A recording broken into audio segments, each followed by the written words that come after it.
संतश्रेष्ठ निवृत्तीनाथ महाराज यांच्या पालखी पायदिंडी सोहळ्याच्या पार्श्वभूमीवर संगमनेरच्या पारेगाव बुद्रुक येथील अहिल्यानगर नाशिक जिल्हा सरहद्दीवरील पालखी मार्गाचे रखडलेले डांबरीकरण सार्वजनिक बांधकाम विभागाने अवघ्या 4 दिवसात पूर्ण केले. त्यामुळे संत निवृत्तीनाथ महाराज पालखी सोहळ्यामध्ये सहभागी होणाऱ्या लाखो वारकऱ्यांचा प्रवास अधिक सुरक्षित आणि सुखकर होणार आहे. त्र्यंबकेश्वर येथून संत निवृत्तीनाथ महाराज पालखी सोहळ्यापूर्वीच भाविकांना कोणताही अडथळा येऊ नये म्हणून पालकमंत्री राधाकृष्ण विखे पाटील यांच्या मार्गदर्शनाखाली आमदार अमोल खताळ यांनी 8 दिवसांपूर्वी पालखी मार्गाची प्रत्यक्ष पाहणी करून आढावा बैठक घेतली होती. त्यावेळी सार्वजनिक बांधकाम विभागाच्या अधिकाऱ्यांना पालखी आगमनापूर्वी 4 ते 5 दिवसात उर्वरित रस्त्याचं डांबरीकरण पूर्ण करण्याचे निर्देश दिले होते. या सूचनांनुसार पालखी मार्गाची दुरुस्ती आणि डांबरीकरणाच्या कामाला सुरुवात करण्यात आली आहे आणि अवघ्या 4 दिवसात डांबरीकरणाचं काम पूर्णही झालं. पालखी मार्गाच्या डांबरीकरणाचं काम वेळेत पूर्ण केल्याबद्दल पारेगाव बुद्रुकचे माजी उपसरपंच कैलास गोरडे, सामाजिक कार्यकर्त्या सावित्रा गडाख, रावसाहेब गडाख, बाबासाहेब गोरडे, सुरेश दळवी, किशोर गडाख, सुनील गडाख, बाळासाहेब गडाख, सुनील वागचौरे, भीमराज गडाख, निलेश गडाख यांच्यासह ग्रामस्थ आणि महायुतीच्या कार्यकर्त्यांनी आमदार अमोल खताळ यांचे विशेष आभार मानले. श्री संत श्रेष्ठ निवृत्तीनाथ महाराज पालखी सोहळा श्री क्षेत्र नाशिक ते अहिल्यानगर या सोहळ्याची सुरुवात 29 जून रोजी झालेली आहे. तरी अहिल्यानगरमध्ये या पालखीचं आगमन 5 जुलै 2026 रोजी पारेगाव बुद्रुक या ठिकाणी होणार आहे. तरी या पालखीसाठी सन्माननीय तालुक्याचे लोकप्रिय आमदार, शिवसेनेचे बुलंद तोफ सन्माननीय अमोल भाऊजी खताळ यांनी पालखी मार्गासाठी हा जो काही राहिलेला रस्ता होता, सुमारे 300 ते 400 मीटर हा रोड राहिलेला होता, तो अमोल भाऊंनी आपल्या सूचनेनुसार तो करून दिला. त्याबद्दल मी त्यांचे पारेगाव ग्रामस्थांच्या वतीनं तसेच सर्व आमच्या पदाधिकाऱ्यांच्या वतीनं मी सन्माननीय आमदार अमोल भाऊ खताळ यांचे जाहीर आभार मानतो.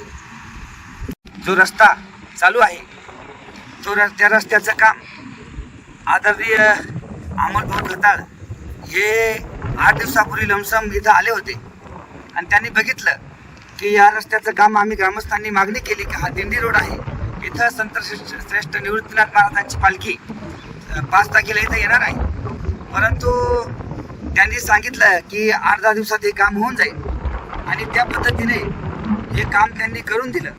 संत निवृत्तीनाथ महाराजांची पालखी शेकडो वर्षापासून इथं या रोडने येत आहे, परंतु हे काम कधी यापूर्वी कोणी याच्याकडे लक्ष दिलं नाही आणि अमोल भाऊने 8 दिवसात हे काम चालू करून डांबरीकरणाचा प्रस्ताव देऊन आणि ते काम प्रत्यक्षात 8 दिवसामध्ये सुरू केलं. ही माझ्या हिशोबाने इतिहासातील पहिली गोष्ट आहे की एवढं फास्ट काम त्यांनी करून दिलं. संत निवृत्तीनाथ महाराजांच्या कृपा आशीर्वादाने हे सर्व घडत आहे. परंतु माझी एक विनंती आहे प्रशासनाला आहे, आदरणीय पालकमंत्री राधाकृष्ण विखे पाटील साहेब यांना पण आहे का हा जो दिंडी मार्ग आहे हा तळेगाव सिन्नरपर्यंत मरळ खंबाळे असा आहे, तर तो पूर्ण क्षमतेने 5 मीटरचा करावा पुढील वर्षी पुढच्या काळामध्ये अशी मी त्यांना विनंती करतो. आणि हे काम एवढं सुंदर आणि फास्ट केलं आणि सार्वजनिक बांधकाम विभागाचे मी आभार मानतो की त्यांनी 8 दिवसामध्ये हे काम मंजूर करून त्याची 4 दिवसातच कार्यवाही सुरू केली. त्याबद्दल त्यांचेही आभार मानतो. सन्माननीय अमोलजी खताळ साहेब यांचे आभार मानतो. तसेच मी महाराष्ट्र राज्याचे मुख्यमंत्री देवेंद्रजी फडणवीस साहेब, उपमुख्यमंत्री एकनाथ शिंदे साहेब यांना विनंती करतो की सिन्नर तळेगाव हा जो रोड आहे हा रोड पुढील वर्षी 5 मीटरचा संपूर्ण करून द्यावा अशी मी त्यांना विनंती करतो.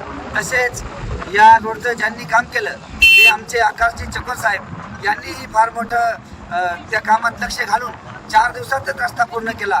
त्याबद्दल मी पारेगाव ग्रामस्थांच्या वतीने तसेच निवृत्तीनाथ महाराज दिंडी सोहळ्याच्या वतीने जाहीर आभार मानतो. रामकृष्ण. यस्तान मीडियासाठी प्रतिनिधी गोरक्षणे हे संगमनेर.